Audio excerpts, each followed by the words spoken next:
So guys, I was recently scrolling through my comments and I came across this comment from DinkleFN. This reads saying, to be fair, I have decent mechanics, very good aim, but I have very poor decision making. So I stopped myself and I thought, let's make a video on exactly how to make good decisions in competitive Fortnite. Be sure to stick around to the end of this video so that you guys don't miss any important information. Let's get right into it.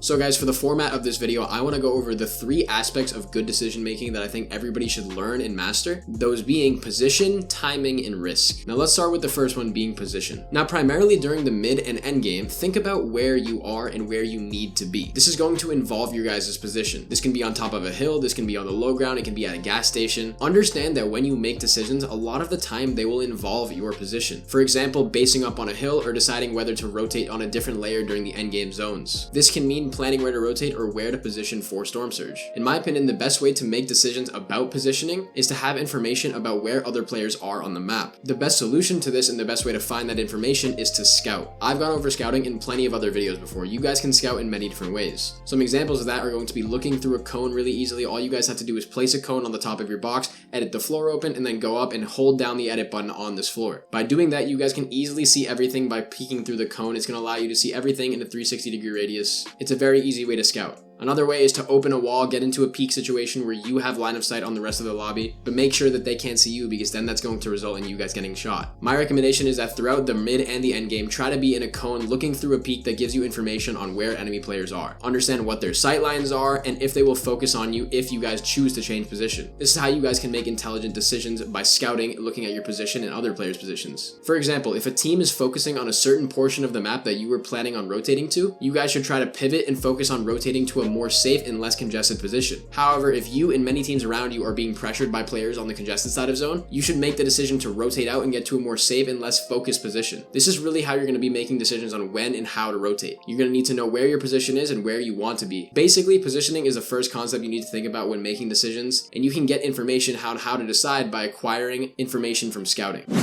The second aspect is going to be timing. Mainly during the mid and the end game, timing is the crucial aspect of knowing when to do important game events, such as rotating and fighting. You need to realize that timing changes based upon the season and the meta. In some cases, even the zones of the game that you are in, it also changes. In seasons like this past one, people have had a lot of mobility options, so rotating late during the end game is better in order to avoid being server focused. The reason that this is the case is because you have a lot of mobility options, and rotations are able to happen way quicker. However, in seasons like Chapter 2 Season 1, where there was very limited mobility, rotating early in the endgame was a better option to make sure that you didn't get stuck behind. In order to master decision making regarding timing, you guys should really try to do 2 things. Number 1 is to learn the meta because, like I said before, based upon the season and its meta, rotation and timing will change constantly. Understand that your timing can make or break your rotation, so practice rotations in scrims and tournaments as much as you can. Also try to learn the timing of rotations during the zones of the game. For example, in zones 5, 6, and 7, you are able to get away with rotating earlier if you have the opportunity to do so. However, understand that in the later zones, especially this past season, rotating late is going to be the play, so that's the idea of timing that you need to understand when making decisions on when and where to rotate. For timing regarding fights, you should always try to set up a good offensive advantage, such as spraying together as a team or breaking down the enemy base, and then once you have that offensive advantage, you can take the fight. Because you have that advantage, you're more likely to win the fight considering that you guys already have a leg up on your opponent. In many cases, guys, the real thing about timing that you need to understand is timing rotations and fights really boils down to 2 primary things: the season and meta, and also the situation in which you're in. The timing can change based upon the situation of the game that you're in. However, understand that those are the general rules of thumb that you should follow.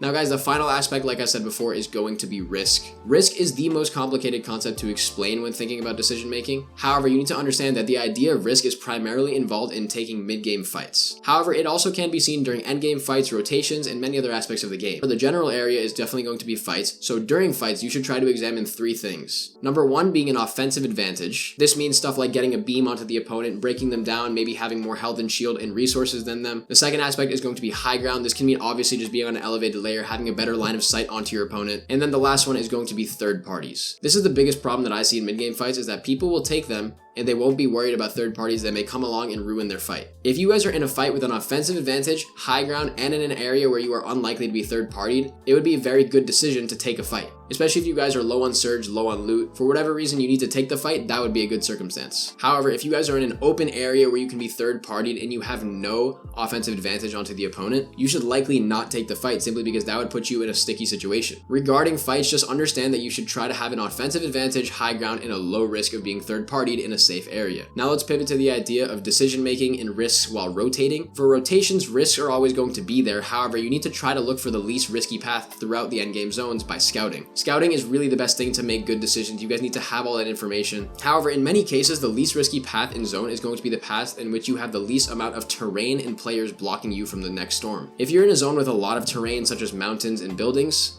try to look for higher layer rotations to get a lower risk. If you guys are in a primarily flat zone with many players on the high ground levels, consider rotating the low ground in order to lower your risk. However, in most zones, I would genuinely recommend you guys try to stay away from mid ground, as you are often susceptible to attacks from all three directions, that being above, below, and to the sides. There's only one circumstance where I would recommend playing mid ground is if you play it intelligently. The way to do that is to play mid ground on the sides of the zone circles using the storm as a natural barrier. That's a really good low risk play, and that's the way I'd recommend you guys try to play mid ground in pretty much every season in meta. But guys, genuinely, if you understand those ideas of position, timing, and risk, and you understand all the tips I went over about those three, if you guys master that, that's how you're going to be able to make good decisions. So DinkleFN, I hope I answered your question. Let me know in the comments if I did. But that is about it for this video, guys. Be sure to like and subscribe to the channel, and I will see you all in the next one. Bye, guys.